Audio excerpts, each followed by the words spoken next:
안녕하세요. 여러분들과 함께 가고 싶은 이지연입니다. 이번 영상에서는 에이스파이스가 만들어진 배경과 목적에 대해서 이야기해 보려고 하는데요. 궁금하신 분들은 집중하시고 이번 영상을 끝까지 봐주세요. 에이스파이스의 배경을 이야기하기에 앞서서 지금은 사라진 히스그룹에 대해서 먼저 이야기해 보려고 합니다. 히스는 지금 보시는 것처럼 독일어의 약어이고요. 독일 자동차 OEM의 모임 정도라고 생각하시면 됩니다. 히스에는 아우디, BMW, 다임러 크라이슬러, 포르쉐, 폭스바겐 이렇게 쟁쟁한 OEM들이 참여하고 있었어요. 히스그룹은 전반적인 자동차의 품질을 높이기 위한 고민으로 표준 소프트웨어 모듈, 프로세스 성숙도, 테스트, 도구 등에 대해서 OEM의 활동 방향을 맞추고 통합하기 위해서 만들어진 모임이에요. 몇 년 전까지는 히스의 공식 웹페이지가 있었어요. 그런데 현재는 히스라는 이름은 공식적으로 사라졌기 때문에 웹페이지는 폐쇄되었고 여기에 있는 위키 URL을 통해서 정보를 확인해 볼 수 있답니다. 히스가 사라졌다고 해서 이러한 활동이 없어진 것은 아니고요. 더 큰 협의체로 이관이 된 거예요. 이건 잠시 후에 다시 말씀드리도록 하겠습니다. 히스 멤버들의 고민은 이러했어요. 자동차의 개발 생산성을 어떻게 향상시킬 것인가? 이것에 대한 답으로 차량을 구성하는 수많은 서브 시스템들을 아웃소싱하자. 그리고 한 사업장이 아닌 여러 사업장, 여러 국가에서 분산 개발하는 것도 방법일 수 있다. 일부 모듈이나 라이브러리 등은 코츠로 구매하는 방식도 있고 프로덕트 라인을 정의해서 개발하는 방식들도 있다라는 솔루션들을 찾았죠. 그러고 나니 자동차를 개발할 때 OEM만 잘한다고 해서 되는 것은 아니라는 것이에요. 즉, 여러 사이트, 여러 회사에서 만든 제품들이 통합되어야 하기 때문에 어떤 기준에 따라 적합하다는 것, 즉 컴플라이언스 하다는 것을 확인할 필요와 당위가 생긴 거죠. 그래야만 서브 시스템을 통합도 할 수 있고 플랫폼 레가시도 활용할 수 있고 프로덕트 라인으로 접근해서 생산성도 올릴 수 있게 된 거예요. 그래서 논의가 되고 정의가 되고 적용을 시도해 본 것들이 에이스파이스, CMMI, ISO 26162, 오토사와 같은 것들이 됩니다. 쉽게 생각하면 자동차라는 건물 안에 문제가 있는 또는 문제를 일으킬 소지가 있어 보이는 불량 세입자를 들이고 싶지 않아서 정의가 된 것이다 라고 보시면 될 것 같습니다. 앞서 설명드렸듯이 히스그룹이라는 명칭은 2015년에 공식적으로 없어졌어요. 그 이유는 이제는 자동차 품질에 대한 고민을 몇 OEM들이 모여서 이야기할 것이 아니라 좀 더 큰 테이블, 즉 더 많은 조직이 모여서 논의를 해야겠다는 취지인 것으로 이해가 됩니다. 그래서 현재는 VDA 주관으로 이관이 되어서 워킹그룹이 만들어졌습니다. 에이스파이스의 개정 이력을 보면 2005년에 최초 드래프트 버전이 나왔고 같은 해에 공식적인 배포도 되었어요. 그 이후 2010년까지는 시그라고 하면 스페셜 인터레스트 그룹이고요. 히스라고 보시면 돼요.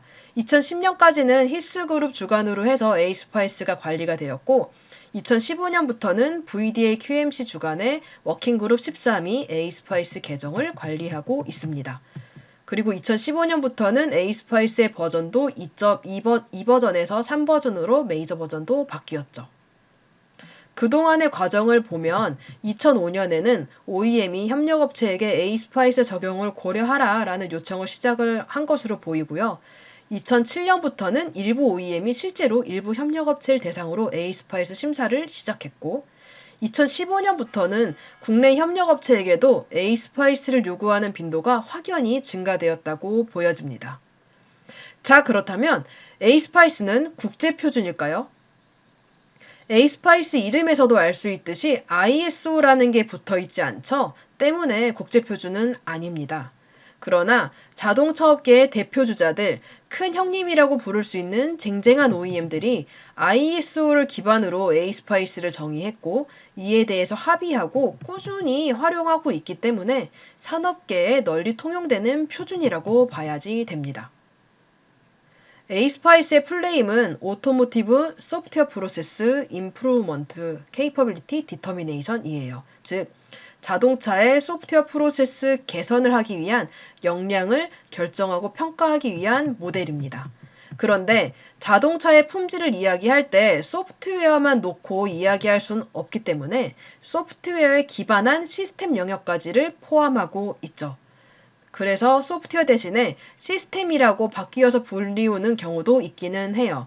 그렇지만 공식적인 플레임은 소프트웨어라고 이해하시면 됩니다. 기억하시면 됩니다.